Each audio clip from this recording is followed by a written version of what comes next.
Bravo, c'est magnifique. Alors, vous venez d'écouter le groupe Alawan. Bienvenue, Brouchim Abaim. Évidemment, ils sont israéliens, ils ne parlent pas français, sauf Myriam. Vraiment, c'est magnifique. On est très, très contents de vous accueillir. Toda Rabba Shebatem.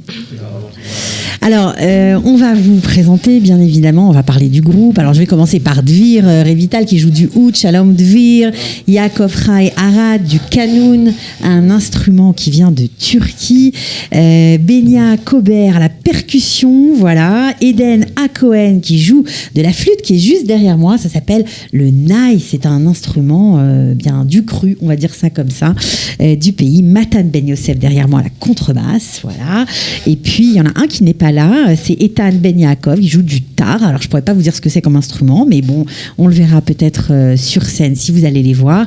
Et Myriam Sarfati au violon. Vous jouez depuis combien de temps ensemble ? Ça fait déjà 3 ans. On travaille ensemble, on s'est rencontrés, ça fait 3 ans. Dans une école de musique à Safed. Ouais. Une école de musique traditionnelle orientale, ça veut dire musique traditionnelle turque, musique traditionnelle perse, musique traditionnelle arabe, comme ça, en fait toute la région du Moyen-Orient. Et ensemble, on a commencé comme ça à se rencontrer. Alors, quand on vous entend, on a l'impression d'être transporté en arrière, en même temps avec un petit vent nouveau. C'est peut-être ce que nos ancêtres ont écouté sur cette terre comme genre de musique. C'est possible. Écoute, les instruments, c'est des instruments qui sont vraiment shorshim, qui sont traditionnels de cette région et qui sont joués depuis des siècles. Voilà. Et la musique, ça veut dire les gammes qu'on utilise, c'est un système de gammes orientales qui sont aussi de là. Donc ça veut dire que c'est relié. Voilà, c'est tout à fait relié. Vous qui représentez la jeunesse israélienne, hein, alors vraiment dans toute sa splendeur, parce que vous êtes tous différents. Vous venez peut-être de la même région, vous venez du Nord, mais vous venez de maisons différentes, d'origines différentes, et vous êtes attirés par cette musique comme si c'était une réappropriation des choses. Ouais. Il y a vraiment un grand courant en ce moment de jeunes Israéliens qui sont attirés par ces instruments, par cette musique. Et moi, je vois comme c'est vraiment les instruments et la musique qui est connectée géographiquement à la culture, à Israël, à la région où Israël se trouve. C'est-à-dire, on se trouve ici, pas en Europe, pas en Afrique, pas en Amérique, on se trouve au Moyen-Orient. Et le Moyen-Orient, il attire une certaine musique, des certains sons, même ça, c'est une certaine attitude. Les gens ici, toute la culture, elle est connectée très fortement à l'endroit où elle se trouve. J'ai parlé un peu avec vous avec eux en fait, avant de commencer l'émission, et chacun est venu à cette musique différemment. Vous n'êtes pas arrivé tout de suite dans cette musique un peu orientale, classique. Hein. Vous avez fait de la musique classique, vous par exemple, le violon. Ouais. Moi j'ai commencé classique, conservatoire à Paris, à Nice, ensuite à Jérusalem. Et comment une petite Française arrive dans cet univers, c'est fou. Ouais, c'est grâce à Yair Dalal, encore une fois, voilà, on le salue si vous écoutez. Une fois, par hasard, je l'ai entendu jouer du violon et c'est la première fois que j'ai entendu un violon jouer de cette façon, de cette manière. Ça veut dire que c'était complètement différent. Et j'ai voulu aller après ça. Je suis allée le voir, j'ai commencé à prendre des cours avec lui et doucement, je suis rentrée dans cette musique. Jusqu'à qu'aujourd'hui, ça veut dire, je joue que ça. J'ai même changé, ça veut dire comment on accorde le violon, c'est différent. Ce que j'écoute, c'est ça, c'est devenu ça. Il n'y a plus rien d'autre. Alors, Dvir, lama itrabarta gam ata kol kach la musique azot. Pourquoi tu t'es tellement connecté à cette musique? Prends le micro, ce sera plus simple. אני מרגיש מאוד שזו מוזיקה של פה, של המקום שאני חי בו. בעצם נולדתי וגדלתי פה. Voilà, alors on traduit אנחנו צריכים להסביר. Alors c'est une musique un peu comme Myriam qui le ressent parce qu'il est né ici et il est connecté à cette musique. Il sent que c'est une musique qui vient d'ici, d'Israël.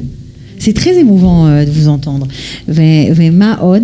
זה הסיבה העיקרית? כן, ברגע ששמעתי את הצלילים האלה של האוד ושל הסגנון הזה, אז ישר הרגשתי את החיבור חיבור עמוק יותר פנימי, מאשר לפני כן ניגנתי גיטרה ומאוד אהבתי את הנגינה, אבל בזה מצאתי יותר עומק, יותר משהו שמתחבר לנשמה. Plus de sens, plus de profondeur.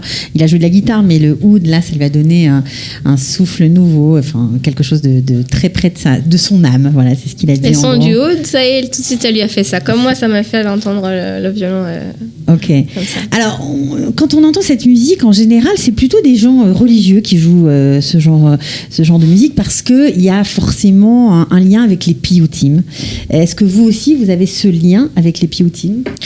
Ce qui se passe, c'est que cette musique, du coup, elle est basée sur un système qui s'appelle Makam, que c'est toutes les gammes orientales. Et ça s'est beaucoup gardé, et c'est encore, mais jusqu'à maintenant, dans le Bet HaKnesset, avec dans les tfilot. Comment on lit la Torah, ça, c'est tout relié à ce système de gamme-là. Donc, du coup, automatiquement, on connaît ça de là, on croit que c'est ça. Alors, bien entendu... Mais c'est sorti de la synagogue, en fait. C'est ce que vous êtes en train de me dire, que la musique, ce que je veux dire, ces gammes Makam sont parties ailleurs. Ce que je veux dire, c'est que ce système de gamme, c'est un système ici de tout le Moyen-Orient et des pays arabes, et que les Juifs qui habitaient dans tous les pays arabes, Algérie, Tunisie, Maroc... Ont pris cette musique, l'ont rentrée dans la synagogue, alors. Leur musique, elle était avec ça, et les prières traditionnelles, elles étaient complètement basées sur ces gammes-là. Okay. Tout simplement. Alors, vous jouez plein de choses, vous commencez à composer, hein, vous avez décidé de lancer un album, on va y revenir, d'écrire votre premier album, on a hâte de le voir. Pour l'instant, vous produisez partout en Israël, dans des salles, dans des festivals, vous faites plein de choses. Ouais. Où vous êtes produit récemment? C'était jeudi dernier, mercredi ou jeudi dernier, un festival très... Waouh, vraiment, on a eu beaucoup de plaisir à jouer là-bas. C'était dans le nord d'Afka, pas trop loin de chez nous, dans les environs de Haïfa. Ça s'appelle Festival Menagnim Olam. C'est-à-dire plutôt les sons du monde. Et il y a comme ça, il y avait plusieurs ensembles, 2 jours, avec des artistes plus connus ou moins connus. Il y avait Moshe Ben Ari, le même jour qu'on a joué. Il y avait un ensemble de flamenco, et nous, on y a joué. C'était jeudi dernier. Donc, donc les sons se mélangent, et vous commencez à prendre, on va dire, du galon, on commence à vous connaître, à vous reconnaître. Alors, puisqu'on parlait des piyutim, vous avez composé, on va dire, ou en tout cas arrangé un piyut assez connu, Adon Olam. Est-ce que vous voulez bien nous jouer ce morceau, Adon Olam, connu de tous, et là, je suis sûre que vous allez adorer. Je vais juste rajouter que tous les morceaux qu'on joue, c'est des morceaux qui ont été composés par un des membres de l'ensemble. Et donc, Adon Olam, c'est Dvir Vital qui l'a composé. Ok, Dvir.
בטרם כל יצר נברא לעת נשא בחפצו כל אזי מלך שמו נקרא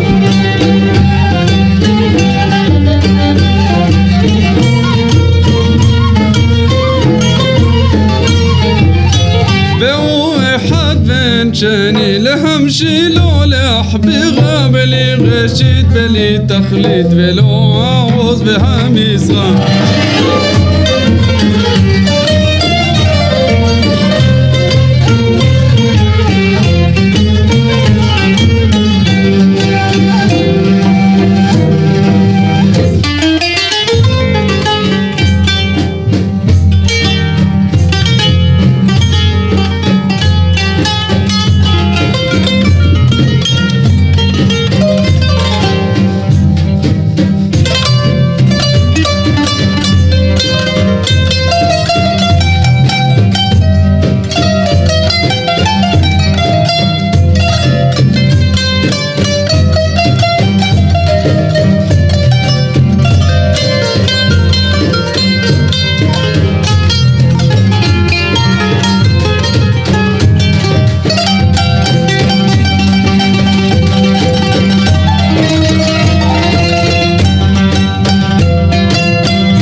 וצורחב לי בעת צרה והוא ניסי ומנוס לי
Bravo, vraiment, c'est magnifique. Encore une fois, on est toujours, on est surpris, on est prêt. Alors moi, je suis en plus au milieu, là, je suis happée par la musique, vraiment. Merci de cette très très belle interprétation. Alors, vous venez tous du Nord, de Tzfat, de Rosh Pina. Non, en fait, on Pas tous a appris tous, on s'est rencontrés tous dans le Nord, Oui. mais on est un petit peu, on vient de différents endroits. D'accord. Mais aujourd'hui, vous êtes dans le Nord. Vous habitez plupart. dans le Nord. La plupart. D'accord. Donc ça veut dire que cette musique un peu, vous disiez que vous étiez connecté à la terre, connecté à la région. Vous êtes aussi connecté à cette région du Nord. Ken, vraiment, c'est la Galilée, c'est autre chose. C'est les étendues, c'est la nature. On habite dans des petits endroits, dans des petits moshav. La musique, elle respire beaucoup tout ça. Ça veut dire elle est beaucoup influencée. Elle est par cet connectée endroit. avec la nature, avec la terre. Ken. C'est ça. Ken. Alors, les noms des chansons, Ruach, on a un keta qui s'appelle Nahal, le fleuve. Il y a beaucoup Ken. La nature, c'est un élément qui revient beaucoup dans votre travail. Ok. Alors justement, on l'a dit, hein, vous êtes tous différents. Vous êtes rencontrés à l'école de musique. Pourquoi vous avez décidé de monter un groupe? Comment ça s'est fait naturellement? בעברית בשבילך דביר, אתה הלידר כנראה של הלהקה. למה החלטתם לנגן ביחד? איך זה התחיל כל הסיפור הזה? Comment toute cette histoire a commencé?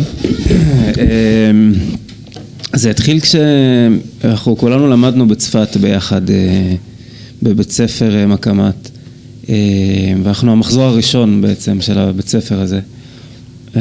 נפגשנו שם ביחד, ניגענו באופן טבעי, פשוט התחלנו להתחבר, נוצר חיבור. זה החיבור בתוך כן, נוצר חיבור ממש קרוב בינינו, בין האנשים, ils ont commencé à jouer parce qu'il y avait une espèce de connexion entre eux, voilà, et puis ça s'est fait tout à fait naturellement en fait.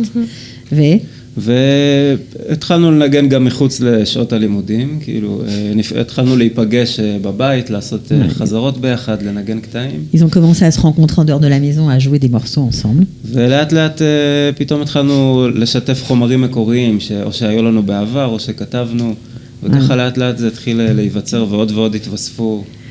Et puis ils ont recherché des sources, c'est ça, par rapport à cette musique-là. Doucement, chacun apportait ses choses et puis on essayait ensemble. Au début, on était 5, ensuite 6, ensuite 7. Voilà. Alors lui, il est rigolo parce qu'en fait, il aurait pu choisir autre chose, hein, comme univers. Quand on joue de la contrebasse, en général, on se dirige vers le jazz. Et lui, il s'est dit, moi j'aime mes copains, je vais rester avec eux pour ça. C'est ça, Bigla Chaverim chez Trabart à c'est à cause des copains. Et il habite à Rosh Pina aussi. Et on était tous, il nous manquait une contrebasse.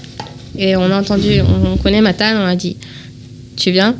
Et on a essayé, et ils nous donnent le groove comme il faut. Le groove comme il faut, ok. Alors, on pourrait rester parler avec vous très longtemps. On va d'abord parler de la chose la plus importante pour vous et pour nous. C'est parce qu'on a envie que cet album se fasse. Aujourd'hui, ça coûte très très cher quand on est musicien, quand on est jeune, de se lancer, de créer un premier album, quand on n'a pas de producteur, parce que vous faites tout seul.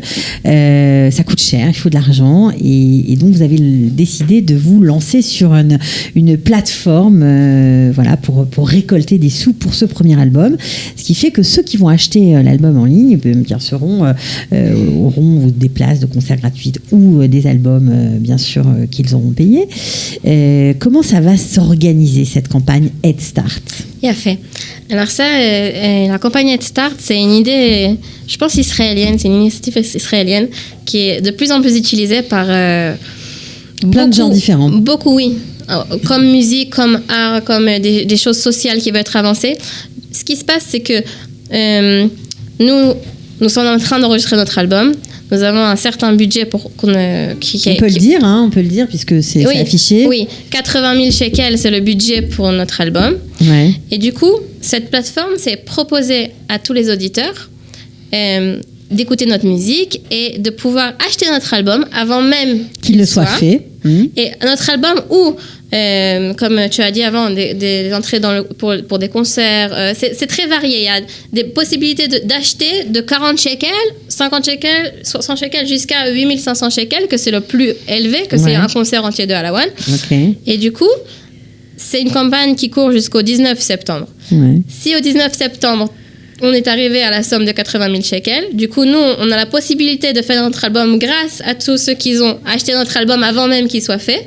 On fait notre album et chacun reçoit ce qu'il a acheté. D'accord. Et si jamais vous n'arrivez pas à la somme? Et si la somme n'est pas arrivée à ce qu'on a au but, 80 000 shekels. Du coup, personne n'est débité. En fait, personne n'est débité. Le débit, c'est que après le 19 septembre, si la somme est arrivée, si on est arrivé à la somme. Vous pouvez donner de l'argent en espérant qu'ils arrivent aux 80 000 shekels. Et si jamais ils n'ont pas les 80 000 shekels, vous n'aurez pas dépensé d'argent, vous n'aurez pas d'album et vous n'aurez pas non plus perdu d'argent. Mais par contre, s'ils arrivent aux 80 000 shekels grâce à vous, vous aurez droit à recevoir ou des albums ou des places ou aller au concert ou les recevoir chez vous pour un super concert spécial, tous ensemble. Voilà. Donc franchement, c'est une belle aventure. Ils sont jeunes, ils sont israéliens, ils sont talentueux. Moi vraiment, j'espère que cette émission fera en sorte que oui, vous allez enregistrer votre album. Je vous le souhaite en tout cas parce que vraiment ça fait chaud au cœur. On a l'impression que c'est une musique qui vient de loin et qui est très proche de nous, peu importe nos origines d'ailleurs. Donc je voudrais qu'on finisse en musique avec un morceau un peu rigolo. Ça s'appelle Marfouf. Alors il faut expliquer ce que ça veut dire. Je rajoute du coup que tout le monde est invité à rentrer dans notre... il faut cliquer sur le lien qui est sous la vidéo, ne vous inquiétez pas. Dans le lien ou dans la page Facebook de Alawan, et là vous pourrez voir notre musique et vous avez l'occasion du coup d'acheter notre album et de permettre à notre album de sortir grâce à ça. Ok, alors ça c'est le petit mot. Juste avant de commencer, Marfouf, ça veut dire quoi? Marfouf, c'est un peu comme Yaakov Rai, c'est lui qui a écrit Marfouf, Maza Omer. Maza Omer, Marfouf. קרוב מהמיקרופון אם לא.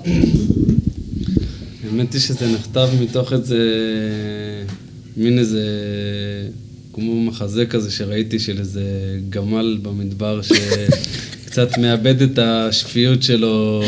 Alors ça vient d'un chameau qu'il aurait vu dans le désert qui perdait un peu son équilibre, son chemin, voilà, et donc ça l'a inspiré. Un peu son équilibre. Ok. On y va, on vous écoute. Merci en tout cas.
Bravo, c'était Alawan. N'oubliez pas, jusqu'au 19 septembre, vous pouvez cliquer sur le lien qui s'affiche sur la vidéo pour les aider à sortir leur premier album. Merci, c'était génial. On finit avec un petit clip, non, de rien. On finit avec un petit clip que vous avez réalisé, voilà, parce qu'il est très beau et puis ça vous donnera peut-être envie encore plus de les aider. Bravo, vous êtes talentueux. Continuez et merci.